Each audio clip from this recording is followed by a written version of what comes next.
আসসালামু আলাইকুম বন্ধুরা। সেনাবাহিনীর বেসামরিক পদে ২টি সার্কুলার প্রকাশিত হয়েছে। তো আমরা একে একে সার্কুলার গুলো দেখে নেব। তো প্রথমে যে সার্কুলারটি রয়েছে সেটি দেখতে পাচ্ছেন রামু ক্যান্টনমেন্ট পাবলিক স্কুল ও কলেজে। তো এই সার্কুলার গুলো বিস্তারিত দেখে নেওয়ার আগে আমার একটি রিকোয়েস্ট, যারা এখন আমাদের এই চ্যানেলটি সাবস্ক্রাইব করেনি তারা আমাদের এই চ্যানেলটি সাবস্ক্রাইব করে আমাদের সঙ্গেই থাকুন। তো চলুন দেখে নিই সার্কুলার গুলো। এখানে দেখতে পাচ্ছেন রামু ক্যান্টনমেন্ট পাবলিক স্কুল ও কলেজ, রামু সেনানিবাস, রামু কক্সবাজার নিয়োগ বিজ্ঞপ্তি। এখানে ১ নম্বরে যে পদটি রয়েছে সহকারী শিক্ষক, এখানে বিষয় দেখতে পাচ্ছেন বাংলাতে একজন লোক নিয়োগ করা হবে, ইংরেজিতে ২ জন লোক নিয়োগ করা হবে, রসায়নে একজন লোক নিয়োগ করা হবে, গণিতে ২ জন লোক নিয়োগ করা হবে, উদ্ভিদ বিজ্ঞানে একজন লোক নিয়োগ করা হবে এবং সমাজ বিজ্ঞানে একজন লোক নিয়োগ করা হবে। এবং শিক্ষাগত যোগ্যতা দেখতে পাচ্ছেন যে কোনো স্বীকৃত বিশ্ববিদ্যালয় হতে সংশ্লিষ্ট বিষয়ে স্নাতক ও স্নাতকোত্তর সমমানের ডিগ্রি, সকল পরীক্ষায় ন্যূনতম দ্বিতীয় বিভাগ সমমানের জিপিএ, শিক্ষা জীবনে কোনো স্তরে তৃতীয় বিভাগ সমমানের জিপিএ গ্রহণযোগ্য নয়, অভিজ্ঞ প্রার্থীদের অগ্রাধিকার দেওয়া হবে। এবং এখানে দেখতে পাচ্ছেন ২ নম্বরে বিএড ডিগ্রিধারীদের অগ্রাধিকার প্রদান করা হবে। এবং এখানে দেখতে পাচ্ছেন বেতন স্কেল ১১তম এবং বেতন ১২,৫০০ টাকা থেকে ৩০,২৩০ টাকা পর্যন্ত। এবং এখানে দেখতে পাচ্ছেন যে সুযোগ সুবিধাগুলো আপনারা পেয়ে থাকবেন। এখানে লেখা আছে সরকারি নিয়ম অনুযায়ী বাড়ি ভাড়া, চিকিৎসা ভাতা, শিক্ষা সহায়ক ভাতা, উৎসব ভাতা এবং শিক্ষানবিশকাল শেষে চাকুরি স্থায়ী সাপেক্ষে ইনভেস্টিভ প্রভিডেন্ট ফান্ড ও গ্র্যাজুইটি সুবিধা রয়েছে।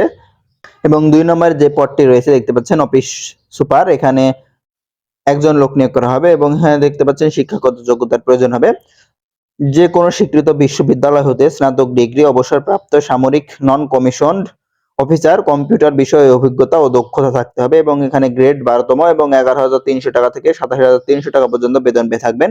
এবং এখানে ৩ নম্বরের যে পদটি রয়েছে দেখতে পাচ্ছেন প্লাম্বার, নিরাপত্তা কর্মী ও পরিচ্ছন্নতা কর্মী, এখানে ৩ জন লোক নিয়োগ করা হবে ৩টি পদে। এবং দেখতে পাচ্ছেন শিক্ষাগত যোগ্যতার প্রয়োজন ন্যূনতম ৮ম শ্রেণী পাস, জিএসসি পাস অভিজ্ঞদের অগ্রাধিকার দেওয়া হবে। এবং এখানে দেখতে পাচ্ছেন গ্রেড ২০ এবং বেতন ৮,২৫০ টাকা থেকে ২০,০১০ টাকা পর্যন্ত। এখানে আপনাদের আবেদনের জন্য কি কি প্রয়োজন সেগুলো আপনাদেরকে দেখিয়ে দিয়ে চলেন। এখানে দেখতে পাচ্ছেন ২৫শে অক্টোবর ২০২৪ তারিখের মধ্যে স্বহস্তে বা ডাকযোগে আবেদনপত্র অধ্যক্ষ রামু ক্যান্টনমেন্ট পাবলিক স্কুল ও কলেজ, রামু সেনানিবাস বরাবর জমা দিতে হবে। তো আপনাদেরকে আগামী ২৫শে অক্টোবরের মধ্যে স্বহস্তে নিজে গিয়ে বা ডাকযোগে আপনাদেরকে এই যে ঠিকানা দেখতে পাচ্ছেন রামু ক্যান্টনমেন্ট পাবলিক স্কুল ও কলেজ, রামু সেনানিবাস বরাবর জমা দিতে হবে। এবং আপনাদের ২৫শে অক্টোবরের মধ্যে বয়স ১৮ থেকে ৩৫ বছরের মধ্যে হতে হবে। এবং আগামী ৯ নভেম্বর আপনাদের লিখিত পরীক্ষা অনুষ্ঠিত হবে সকাল ৯টাতে। এক্ষেত্রে আপনাদের কোনো এসএমএস দিয়ে জানানো হবে না। ৯ তারিখে আপনারা পরীক্ষা দিতে চলে যাবেন যারা আবেদন করবেন। এবং এখানে দেখতে পাচ্ছেন লিখিত পরীক্ষায় উত্তীর্ণ প্রার্থীদের ডেমো ক্লাস ও মৌখিক পরীক্ষার তারিখ এসএমএস এর মাধ্যমে জানানো হবে। আপনাদের এখানে আবেদন করার জন্য ফি এর প্রয়োজন হবে। এখানে দেখতে পাচ্ছেন ১ নং পদের জন্য ২৫০ টাকা এবং ২ থেকে ৩ নং ক্রমিক পদের জন্য ১৫০ টাকা। ট্রাস্ট ব্যাংক লিমিটেড, এখানে অ্যাকাউন্ট নাম্বার দেওয়া আছে দেখতে পাচ্ছেন, রামু শাখা কক্সবাজার বরাবর জমা প্রদান করে জমা স্লিপ সংযুক্ত করতে হবে। তো এই ছিল এই নিয়োগ বিজ্ঞপ্তি। এবং আমরা দ্বিতীয় নিয়োগ বিজ্ঞপ্তিটি দেখে নিব, চলুন। এখানে দেখতে পাচ্ছেন নিঝর ক্যান্টনমেন্ট পাবলিক স্কুল ও কলেজ, ঢাকা সেনানিবাসের নিয়োগ বিজ্ঞপ্তি। এখানে নিয়োগ বিজ্ঞপ্তি দেখতে পাচ্ছেন, পদের নাম দেখতে পাচ্ছেন প্রভাষক, ব্যবসা সংগঠন ও ব্যবস্থাপনা। এখানে শিক্ষাগত যোগ্যতা অভিজ্ঞতার প্রয়োজন হবে স্বীকৃত বিশ্ববিদ্যালয় হতে সংশ্লিষ্ট বিষয়ে স্নাতক সম্মান ডিগ্রি সহ স্নাতকোত্তর ডিগ্রি, কোনো পরীক্ষায় তৃতীয় বিভাগ শ্রেণী জিপিএ সিজিপিএ গ্রহণযোগ্য হবে না। এবং এখানে দেখতে পাচ্ছেন ৩১ অক্টোবরের মধ্যে আপনাদের বয়স ৩৫ বছর হতে হবে। এবং এখানে আপনাদের জাতীয় বেতন স্কেল অনুযায়ী ২০১৫ অনুযায়ী বেতন পেয়ে থাকবেন ২২,০০০ টাকা থেকে ৫৩,০৬০ টাকা পর্যন্ত ৯তম গ্রেডে। এবং এখানে দেখতে পাচ্ছেন ২ নম্বরের পদে সহকারী শিক্ষক বাংলা ও শারীরিক শিক্ষাতে। এবং ৩ নম্বর যেটি রয়েছে প্রদর্শক, এখানে পদার্থ বিজ্ঞান ও তথ্য যোগাযোগ প্রযুক্তি। এই পদগুলির জন্য আপনাদের শিক্ষাগত যোগ্যতার প্রয়োজন হবে স্বীকৃত বিশ্ববিদ্যালয় হতে সংশ্লিষ্ট বিষয়ে স্নাতক সম্মান ডিগ্রি সহ স্নাতকোত্তর ডিগ্রি, কোনো পরীক্ষায় তৃতীয় বিভাগ শ্রেণী সিজিপিএ গ্রহণযোগ্য হবে না। এবং এখানে দেখতে পাচ্ছেন 31শে অক্টোবরের মধ্যে আপনাদের বয়স 35 বছর হতে হবে। তবে অভিজ্ঞতা সম্পন্ন প্রার্থীদের ক্ষেত্রে বয়স শিথিলযোগ্য। এখানে দেখতে পাচ্ছেন জাতীয় বেতন স্কেল অনুযায়ী আপনারা বেতন পেয়ে থাকবেন 16,000 টাকা থেকে 38,640 টাকা পর্যন্ত। এখানে 10তম গ্রেডে বেতন পেয়ে থাকবেন এবং এখানে আরেকটি পদ দেখতে পাচ্ছেন প্রশাসনিক কর্মকর্তা।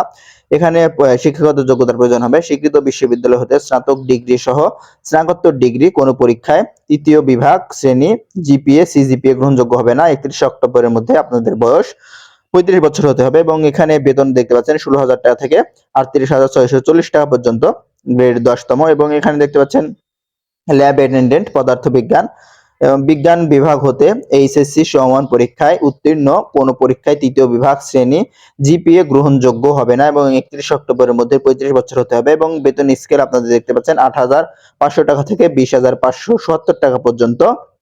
এখানে আপনাদের যে সুযোগ সুবিধাগুলো দেওয়া হবে এবং যেভাবে আবেদন করবেন এখানে নিচে বিস্তারিত দেওয়া আছে। এখানে দেখতে পাচ্ছেন অন্যান্য সুবিধা প্রতিষ্ঠানের নিয়ম অনুযায়ী বাড়ি ভাড়া, চিকিৎসা ভাতা, শিক্ষা সহায়ক ভাতা এবং চাকরি স্থায়ী হওয়ার সাপেক্ষে উৎসব ভাতা, প্রভিডেন্ট ফান্ড ও গ্র্যাচুইটি সুবিধা প্রদান করা হবে। এবং আবেদনের নিয়মাবলী দেখতে পাচ্ছেন। এখানে আগ্রহী প্রার্থী তথ্য উল্লেখপূর্বক এখানে ওয়েবসাইট দেখতে পাচ্ছেন www.ncpsc.edu.bd ক্যারিয়ার ট্যাব এর মাধ্যমে শুধু অনলাইনে 27শে অক্টোবর 2024 তারিখের মধ্যে আবেদন করতে পারবেন এবং অনলাইনে আবেদন প্রিন্ট কপি সহ সকল শিক্ষাগত যোগ্যতা ও জাতীয় পরিচয়পত্রের সত্যায়িত অনুলিপি, জীবন বৃত্তান্ত, সদ্য তোলা 2 কপি পাসপোর্ট সাইজের রঙিন ছবি, অভিজ্ঞতা যদি থাকে এর কপি আগামী 30শে অক্টোবর তারিখে মধ্যে অধ্যক্ষ বরাবর প্রেরণ নিশ্চিত করতে হবে এবং আবেদনকারীকে পরীক্ষার ফি বাবদ 1 নং পদের জন্য দেখতে পাচ্ছেন 600 টাকা এবং 2 থেকে 4 নং পদের জন্য 500 টাকা এবং 5 নং পদের জন্য 100 টাকা পরিশোধ করতে হবে। পরীক্ষার ফি প্রদানের ক্ষেত্রে সার্ভিস চার্জ 30 টাকা কর্তন করা হবে। তো লিখিত পরীক্ষার তারিখ আপনাদের যে ওয়েবসাইট দেখতে পাচ্ছেন এই ওয়েবসাইটে জানিয়ে দেওয়া হবে। তো এই ছিল আজকের আমাদের নিয়োগ বিজ্ঞপ্তিগুলি। সবাই ভালো থাকবেন, সুস্থ থাকবেন। আল্লাহ হাফেজ।